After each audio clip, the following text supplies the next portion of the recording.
himself. Good, you suck. It is my pleasure to introduce our next speaker. Why though? I've known Senator Menendez my entire adult life. When I was in, which is, I don't want to tell you how long that's been. I don't want to show how old he may be. But he's been an inspiration for me, and not just himself, but his story. Like others that we heard today, was a young man who ran for the school board and to make change, and then rose through the ranks of different political office in order to help the community, and served as an inspiration to a lot of people, including myself. And I was so happy to see how successful he was in his last re-election.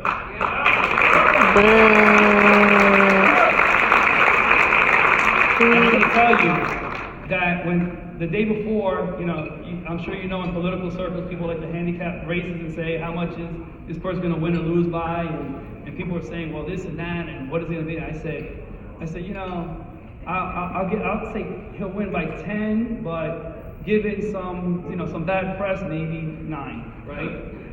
And people say, you're crazy. I go, no, listen, you don't understand. Every time I put out an email with Bob's name on it, our community, they open everybody opens it, right? And because our community like Bob Latino community. And I knew the excitement that was in our community all over the state, and how we got out there, we voted, and we made sure that we sent Senator Bob Menendez back to the Senate. We needed a fighter, especially now more than ever with Trump. We needed a fighter like Bob Menendez, and I'm happy that he's back in, and I'm happy that he's back here with us today to share his vision for how he's going to keep fighting in Washington for us. So everybody, Senator Bob Menendez.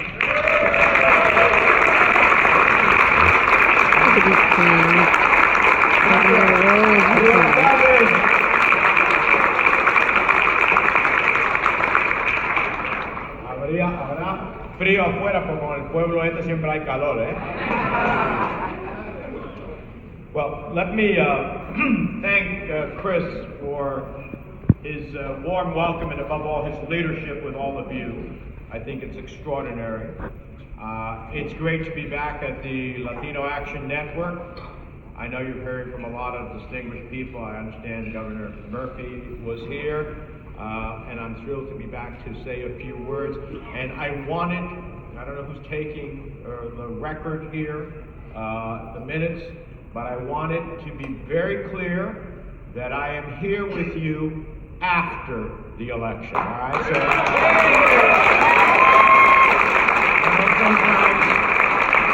sometimes we wonder, we only see them at election time, so I'm here at the beginning of a 6-year term, Governor McGreevy. I'm glad to see you're here too, and so many distinguished, I won't go through them all, but so many distinguished of our leaders in our communities, in our counties, and in our state, and so many leaders of faith, as my dear friend the pastor, as many others as well. I want to recognize the work you all do in support of working families in our state and to our community specifically. I want to recognize the many faith leaders here today from the Coalition of Latino Pastors who are doing so much, not only to provide spiritual guidance, but to engage in civic leadership as well. New Jersey is home to the 7th largest Hispanic population in all of America. We hail from countries from Cuba to Colombia, Puerto Rico to Peru, El Salvador to Mexico, and everywhere in between. But we cannot afford to be divided. Not when there's so much at stake for our families and for our future. As always, I'm also heartened to see so many young Latinos and Latinas here today, some getting involved for the very first time. Maybe you or your family has been threatened by the administration's mass deportation agenda, and you said to yourself, I can't take it anymore. Maybe you watched this Republican Congress spend trillions of dollars on corporate tax cuts while your relatives in Puerto Rico languished without disaster aid and thought to yourself, I've had enough. Or maybe you're just sick and tired of President Trump casting honest and hard-working immigrants as violent criminals, and you decided, I'm going to fight back. Whatever the reason that brought you here, what matters most is that you are here. Whether you're an organizer, an advocate, a student, I want you to know that you have more power than you think. Because I say that as someone who has lived it in his life. Before I was Clinton. with a group of students earlier today from various parts of our state, all from different walks of life, all whose parents came from somewhere else, although mostly Asian, Indian, and a few Hispanics. I said to them, how many of you have parents or yourself who came from someone else? Raise your hand. 90% of them did, as did I. How many of you speak a language other than English? Actually, all of them raised their hand, as did I. But how many of you view America as the place, the nation, that you have always thought as your home? And all of them raised their hand, as did I. So we are reminded that the greatest experiment in the history of mankind, the United States of America, is because we have brought people from different walks of life, from different callings, from different backgrounds, and with their drive and ingenuity and commitment and passion to build a new and better life, they have built an even greater nation.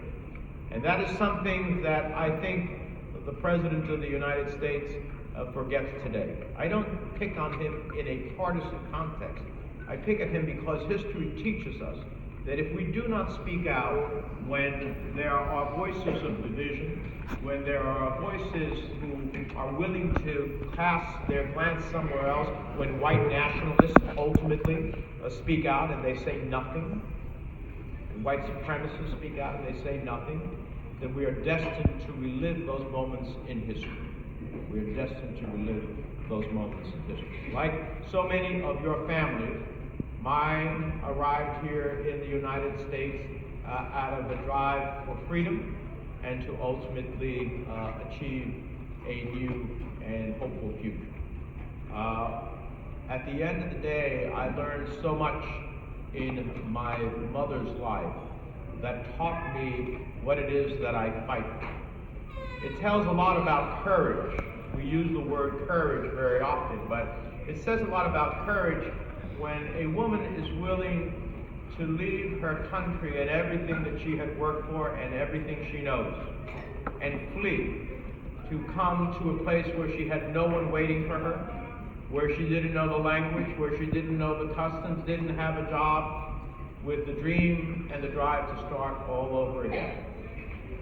It tells you a lot about someone who worked in the factories of Hudson County as a seamstress, and then was so good at her job that the factory owner said to her, please leave the machines and go help the other women on the floor, become a floor manager. But there were two guys who were also floor managers, and they got paid as the floor managers. She never did. Taught me a lot about equal pay for equal work. Taught me a lot that at the end of a long day of having her fingers bleeding from the work that she did at the factory, to come home and then cook and clean and say to me, Bobby, sit here and read your homework to me. And I would say, Mama, you don't understand English. You're not going to understand what I'm saying to you. And she said, that's what you think. Sit here and read your homework. It taught me a lot about the power and value that she subscribed to education. That this woman who worked incredible hours was so tired, and yet would sit there and listen to something she had absolutely no sense of what I was saying. It taught me a lot that living in that tenement that on weekends she would invite other people from the building to join us and have something to eat